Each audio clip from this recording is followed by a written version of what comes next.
السلام علیکم ورحمۃ اللہ۔ شب قدر کو بہت سارے اعمال ہوتے ہیں کیونکہ یہ جاگتے رہنے کی رات ہیں، یہ تقدیر بدلنے کی رات ہے۔ اس کو احیاء شب کی بہت تاکید کی گئی ہے کہ کوئی بھی عمل کرے لیکن اس رات کو جاگتے ہوئے گزارے۔ بہت سارے اعمال ہوتے ہیں لیکن آج جو میں عمل آپ کو بتانے جا رہی ہوں وہ اگر آپ نے زندگی میں شامل کر لیا آج شب قدر کی رات سے لے کر تو آپ کی زندگی کو بدل دے گا، کیونکہ یہ ایک مجرب عمل ہے، کیونکہ یہ عمل، یہ وظیفہ ہمیں امام خمینی کے ذریعے سے ملا ہے۔ آپ فرماتے تھے کہ جب میری عمر صرف 30 سال کی تھی تو میں آیت اللہ نقودگی اصفہانی کے پاس جایا کرتا تھا، ان سے درس لیتے تھا۔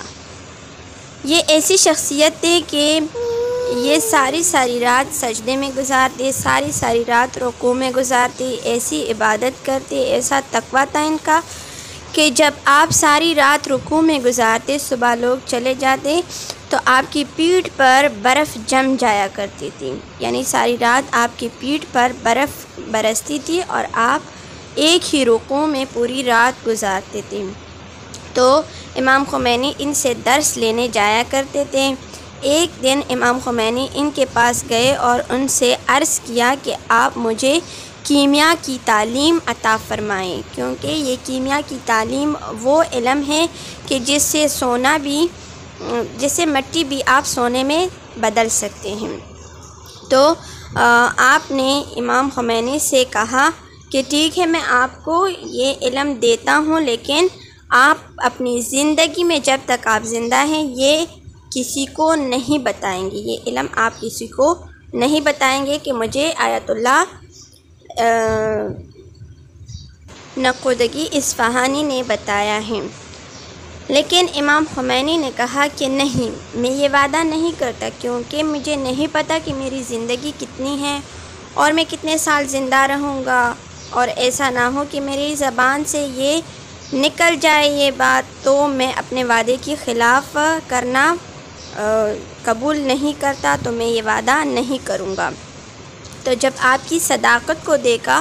کہ اتنا بڑا علم آپ کو دیا جا رہا ہے لیکن وعدے میں صرف یہ کہا جا رہا ہے کہ کسی کو نہیں بتائیں گے، لیکن امام نے اپنے وعدے کی خلاف ورزی نہ کرتے ہوئے یہ وعدہ نہیں کیا، تو آپ نے فرمایا کہ میں آپ کو ایک ایسی علم بتاتا ہوں، ایک ایسا راز بتاتا ہوں کہ جس کو اختیار کرنے کے بعد دنیا اور آخرت کے تمام خزانے آپ کے قدموں کے نیچے آ جائیں گے۔ تو جب آپ کو یہ وظیفہ بتایا گیا اور آپ نے اس پر عمل کیا تو ہم نے دنیا میں دیکھا کہ امام خمینی کے قدموں کے نیچے کس طرح سے دنیا اور آخرت کے خزانے آ گئے، اور اس کا اثر بھی اتنا جلد آپ کی زندگی میں ظاہر ہوا کہ 30 سال کی عمر میں ہی امام خمینی نے وہ کتاب لکھی کہ جسے چہل حدیث کے نام سے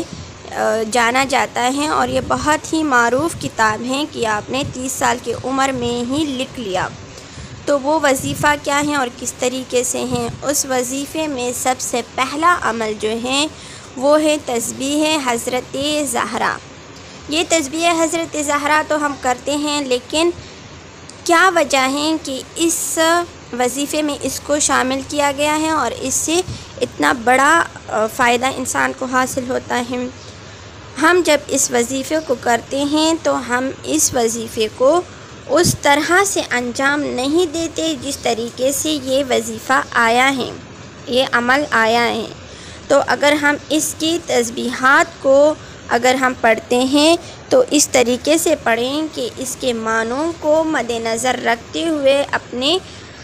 دل سے اس کو مانیں، جیسے اللہ اکبر تو اللہ سب سے بڑا ہے، الحمدللہ تمام تعریفیں اللہ کے لیے، اور سبحان اللہ، اللہ ہر طرح سے پاکیت اس کے لیے زیب ہے۔ تو یہ ساری اگر ہم صفات کو اپنے دل سے مانیں اور اس تسبیح کو پڑھیں تو یہ اس وظیفے کا پہلا عمل ہے۔ اس وظیفے کا دوسرا عمل کہ 3 مرتبہ صلوات پڑھیں ہر نماز کے بعد، تسبیح حضرت زہرا کے بعد، اور اس کے بعد 3 مرتبہ سورہ توحید قل هو اللہ احد پڑھیں ہر نماز کے بعد، اور اس کے بعد 1 مرتبہ آیت الکرسی وهو العلی العظیم تک پڑھنا ہے۔ اس کو بھی ہر نماز کے بعد اس وظیفے میں شامل کریں۔ اور اس کے بعد چوتھا جو عمل ہے، 5واں جو عمل ہے،